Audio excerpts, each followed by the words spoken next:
ഇന്നത്തെ recipe ജീരകക്കോഴിൻ്റെ recipe കേട്ടോ.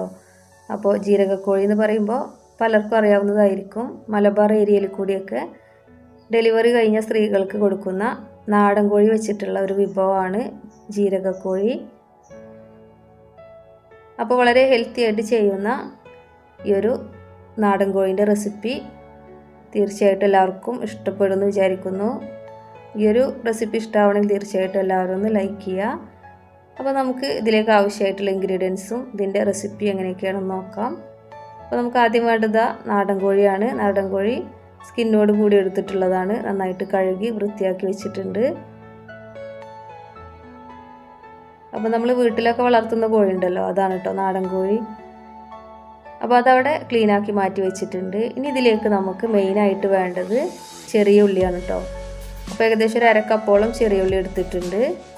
അപ്പോൾ അതൊക്കെ നമുക്കൊന്ന് അരച്ചെടുക്കാൻ വേണ്ടിയിട്ട് ഒരു മിക്സിയുടെ ജാറിലേക്ക് ഇട്ടിട്ടുണ്ട്. ഇതിലേക്ക് 1 ടേബിൾ സ്പൂൺ ചെറിയ ജീരകവും 2 പച്ചമുളകും കൂടെ ചേർത്ത് നന്നായിട്ടൊന്ന് ഇതുപോലെ അരച്ചെടുക്കാം. അപ്പോൾ ജീരകക്കോഴിയാണല്ലോ, അപ്പോൾ മെയിനായിട്ട് ഇതിൻ്റെ ടേസ്റ്റ് എന്ന് പറയുന്നത് ആ ചെറിയ ജീരകത്തിൻ്റെ ടേസ്റ്റ് തന്നെയാണ്. ഞാനിപ്പോൾ കുക്കറിലാണ് ഈ ഒരു ചിക്കൻ വേവിച്ചെടുക്കുന്നത്. അപ്പോൾ അതിനായിട്ട് ചിക്കനെല്ലാം കുക്കറിലേക്ക് ഇട്ട് കൊടുത്തിട്ടുണ്ട്. അതിലേക്ക് നമ്മൾ അരച്ച് വെച്ച അരപ്പും കൂടെ ചേർത്ത് കൊടുക്കാം. ഇതിലേക്ക് 1/2 ടേബിൾ സ്പൂൺ ഇഞ്ചി വെളുത്തുള്ളി പേസ്റ്റും 1 ടേബിൾ സ്പൂണോളം ഉലുവയും കൂടെ ചേർത്ത് കൊടുത്തിട്ടുണ്ട്.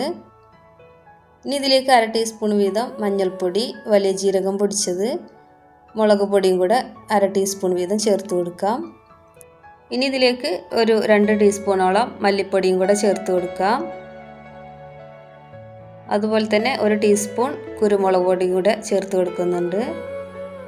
അപ്പോൾ എരിവ് എന്ന് പറയുമ്പോൾ കൂടുതലായിട്ട് വേണ്ടത് കുരുമുളക് പൊടിൻ്റെ ഒരു എരിവാണ് കേട്ടോ. അപ്പോൾ അത് ആവശ്യത്തിനനുസരിച്ച് ഇട്ട് കൊടുക്കാം. ഇനി ഇതിലേക്ക് നല്ലൊരു ഗ്രേവിക്ക് വേണ്ടിയിട്ട് ഒരു മീഡിയം സൈസിലുള്ള സവാള അരിഞ്ഞതും കുറച്ച് കറിവേപ്പിലയും കൂടെ ഇട്ട് കൊടുത്തിട്ടുണ്ട്. ഇനി ഇതെല്ലാം കൂടെ നന്നായിട്ടൊന്ന് യോജിപ്പിച്ചെടുക്കാം. കൈകൊണ്ട് യോജിപ്പിക്കാൻ കഴിയുകയാണെങ്കിൽ കൈകൊണ്ട് തന്നെ ഒന്ന് യോജിപ്പിച്ചെടുക്കാം. ഇതിലേക്ക് ഇനി ഒരു 1.5 ഗ്ലാസോളം വെള്ളം ഒഴിച്ച് കൊടുക്കുന്നുണ്ട്. എന്നിട്ട് ആവശ്യത്തിന് ഉപ്പും കൂടെ ചേർത്ത് ഒന്നും കൂടെ ഒന്ന് മിക്സാക്കി എടുക്കാം.